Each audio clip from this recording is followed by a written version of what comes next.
Magandang araw po sa inyong lahat mga kababayan at welcome back dito po sa PNR at ito nga mga karibin natin, binasag na lahat na gulat sa ginawa ni BP Sara.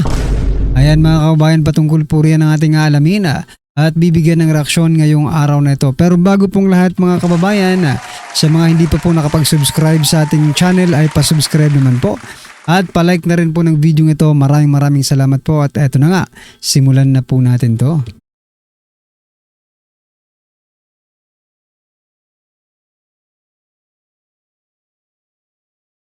So yan mga karibin natin, bago natin i-play ang video ito, pasadahan po muna natin ang mga nagte-trending na mga balita dito po sa mundo ng social media at unahin na po natin to.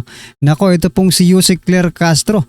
Ayan o, Yusek Claire Castro mga kabayan, no? Sa mungkahi ni BP Sara na ipadakip si Saldico.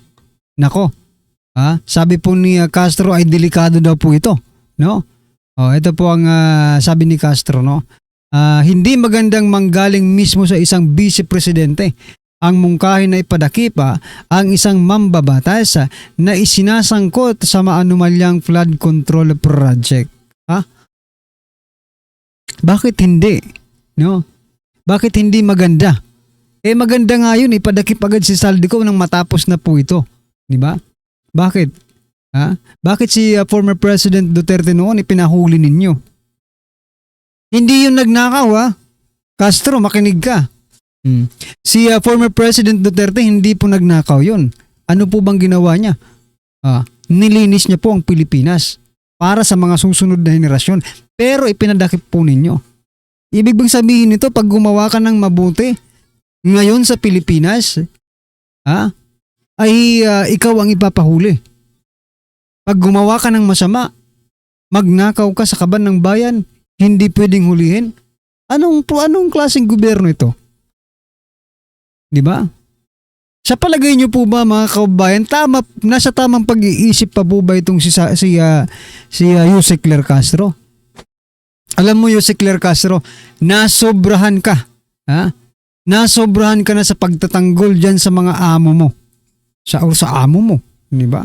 Kasi kasamahan din naman nila to Di ba?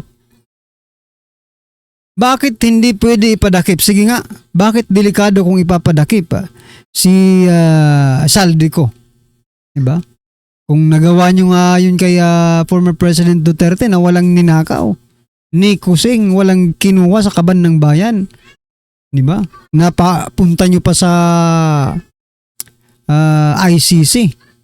Itong si Saldico pinauuwi sa Pilipinas. Sa Pilipinas po siya lilitisin kung sakasakali kasi dito naman siya nagkasala. 'Di ba? Ay nako, baka dalhin niyo rin to sa ICC. Anyway, ano pong inyong masasabi diyan mga kababayan? I-comment nyo na lang po at eto, pasadahan din po natin itong si Katunying. Nako po, si Katunying mga kababayan. Sabi po dito ni Katunying, noong panahon ni Duterte, mayroon ba kayong naalalang ipinakulong niya na kurapa? Ito po ang naging sagot ng ating mga kababayan. Basahin po natin dito sa mga naging komento nila. Yan sabi po dito ni Ken Aisa. Pinuri mo pa talaga ang iyong pasimuno ng lahat palibhasa. Ayan. As per my knowledge, ito naman po si ADB Barona. As per my knowledge, lahat ng korap sa panahon ni former PRRD, tinanggal at napalitan halos lahat. At takot mangurakot ang mga government noon. Nasa government noon. Pati nga yung hindi nagbabayad ng malaking buwis, nasingil. Ngayon, oo nga. Kung tutusin, kung talagang magnanakaw, di ba? Kung magnanakaw pong Duterte, doon pa lang sa napakalaking siningil nila na buwis doon sa mga oligarch na yan. Pwede na nilang hindi na ilagay sa sa kanina na lang yun. Sila naman ang nakakolekta, di ba? Katunying, wala ako naalala pero in my fresh memory may pinalibing siya. ibang komento rin to May pinalibing siya na sa libingan ng mga bayani na siya lang ang nakagawa ng ganitong history sa kasaysayan at ang pagkolekta ng mga unpaid taxes Yes, walang pinakulong na korap, official. Bakit kasi sa panahon ni Tatay D, takot sila gumawa ng masama. Ngayon, wake ang president ng Pilipinas, kaya ang Pilipinas kawawa, madami crocodile. Yan ang pak. Yan ang pak. Pagkakaiba. Ayun, yun ang pagkakaiba. At marami pa magandang nagawa si former President Duterte. Palakpakan po natin. Ayos ang komentong ito. Very factual, no? Yung mga comment nila, very very factual, mga kababayan. So magbasa pa po tayo ng ilan para naman matauhan itong si Katunying. Kick out agad kung may anomalya man. Totoo, 'di ba? Marami po ang na-kick out. Walang pinakulong kasi kurap takot sa kanya. Alright. Anyway, ayan, Katunying, yan pong sinasabi ng ating mga kababayan. Pero kung hindi mo pa alam, puntahan mo na ang page na ito at ano bang page na ito? Teka lang para mapuntahan ni Katunying. Pinoy Trending.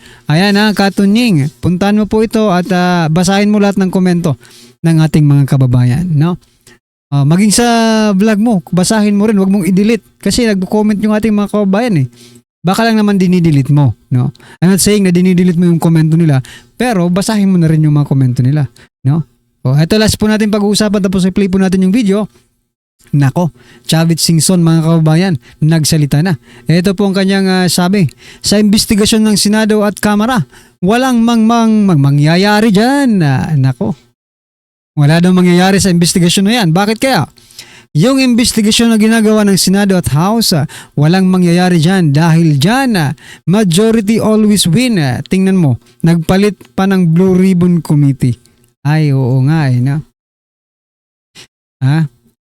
Kaya siguro sila nagpalit ng Blue Ribbon chairman, no? Kasi hindi talagang matatalo sila kay kay Senator Dante Marcoleta, di ba? Talagang may mananagot, kay Senator Dante Marcoleta. Ngayon medyo pinapaboran na nga ni Lacson, no? Itong si Bryce Hernandez, di ba? Anyway, ano pong inyong masasabi diyan mga kababayan, no? Sabi po dito ni Chavit Singson, majority always win. Pero sana sa pagkakataong ito mga kababayan, umanig naman po sa katotohanan ang hustisya diyan po sa Senado. Wag na sa House kasi wala na sa House eh. Ubus na yata ang mga sa House. Alam naman po natin pagdating po sa mga investigasyong ito, pagdating po sa politika, it is always a numbers game. Diba? Sabi nga po dito ni Singson, majority always win. Yan, majority meaning yung nakakarami. Ano pa ang ibig sabihin nito? Useless na naman ang pag-iimbestiga nila. Diba? Anyway, eto mga kababayan, pasadahan po natin ang video nito at bigyan po natin ng reaksyon. Eto na po. Hindi ito basta-basta gagawa ng mga hakbang sa bansa natin na ikakapahamak ng ating bansa. Merong alam sa batas. Yun ang pinaka-importante. Kaya, duda ako.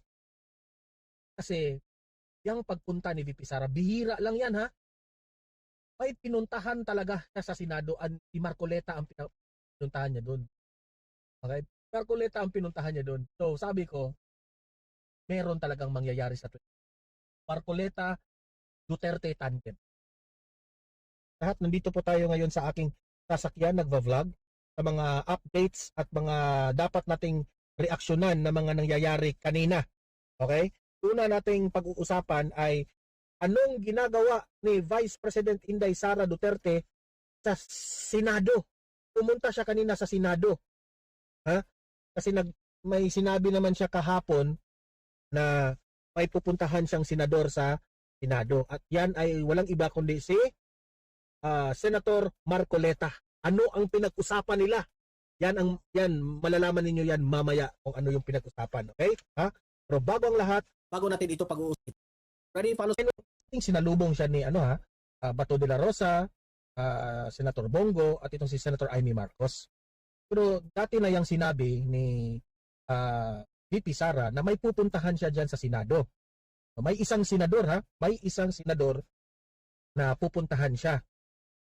Ayun, nalaman natin kanina, pumutok yung balita, pumunta pala siya sa opisina ni ah, Senator Dante Marcoleta. So, marami ngayon ang speculation anong ginawa ni VP Sara doon sa opisina ni Senator Marcoleta. Ano yung pinag-usapan nila? Di ba? Yun ang nakapagtataka. Yun ang dapat nating analyze ngayon. For the meantime, ipapakita ko muna sa inyo itong video na ito. Ito na yung pag-exit ni VP Sara.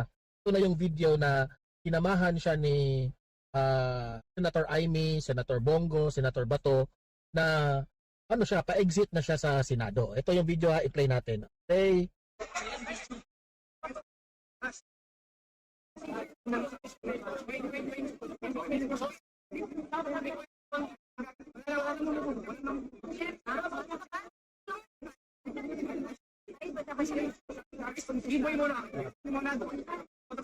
Tingnan nyo yung video na yan.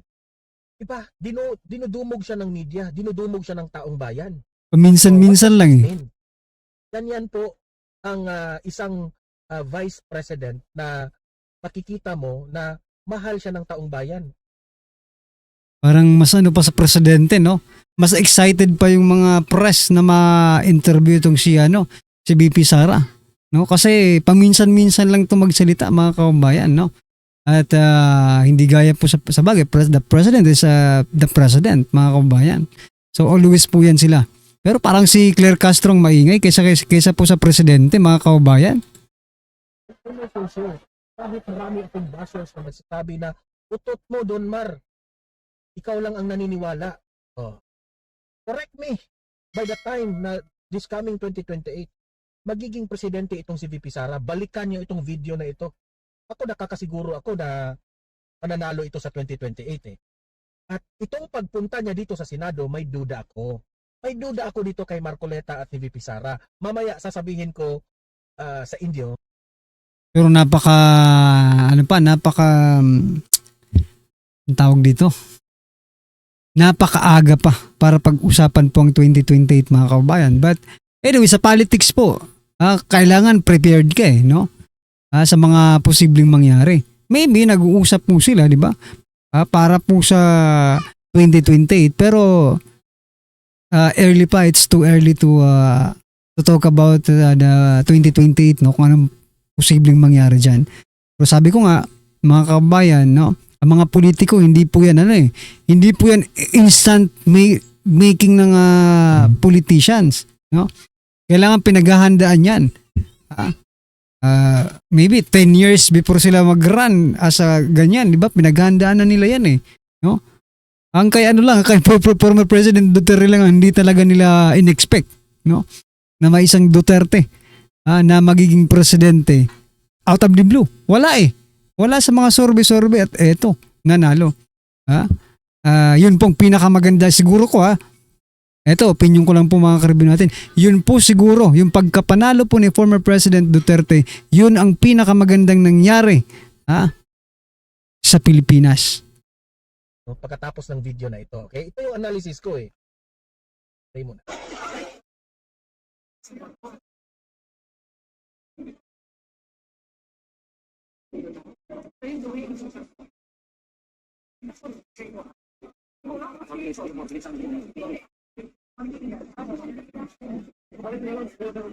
Naka-escort talaga si Senator Bato, Senator Amy at si Senator Bongo I hope lang talaga na itong si Senator Amy ay hindi ito magbabalimbing sa kanyang kapatid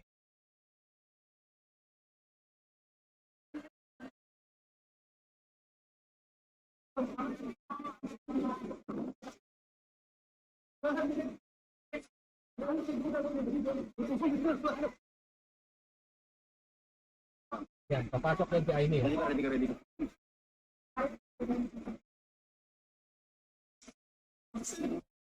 Okay, so dyan po nag-end ang video Dyan po nag-end.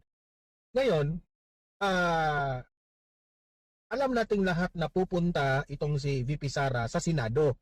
Kasi right after the hearing of the budget deliberation, sinabi niya ito sa media nung ambush interview na may pupuntahan ako bukas sa Senado.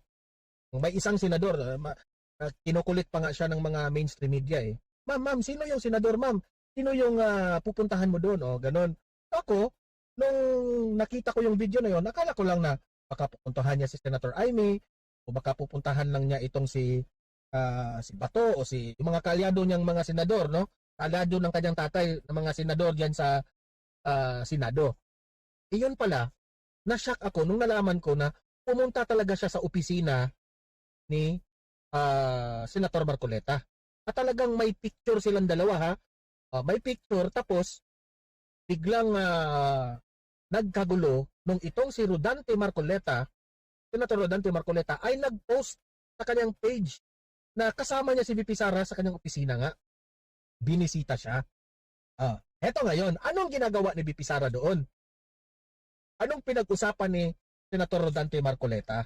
Alam niyo, sa totoo ba, may nakita kong video kanina na itong may one-on-one interview itong si Senator Marcoleta with former President Rodrigo Roa Duterte sa loob ng Malacanang noong time na si Tatay Digong ay presidente pa. Okay, kasi Tatay Digong ay talagang matagal na gusto niyang maging senador itong si Senator Marcoleta. Kasi hangang-hanga niya, minsan lang, bihira lang itong humahanga itong si former President Duterte ng isang tao eh. Sobrang hanga itong si Tatay Digong kay Rodante Marcoleta. Ngayon, natupad na, senador na itong si Rodante Marcoleta. Ngayon, eto na yung pinakatanong, bakit nga pumunta itong si VP Sara sa opisina ni Rodante Marcoleta? Ako duda ko lang ito. Balikan nyo itong video na ito kung mali ako. Okay? O kung tama ako, ito lang yung aking analysis. Parang pumunta doon si VP Sara to convince Senator Rodante Marcoleta, to convince by 2028, tandem itong dalawa. Si VP Sara will run for president and Senator Marcoleta will run as vice president of the. So yan mga kababayan, yan po ang analysis ni Sir Don Mar, no?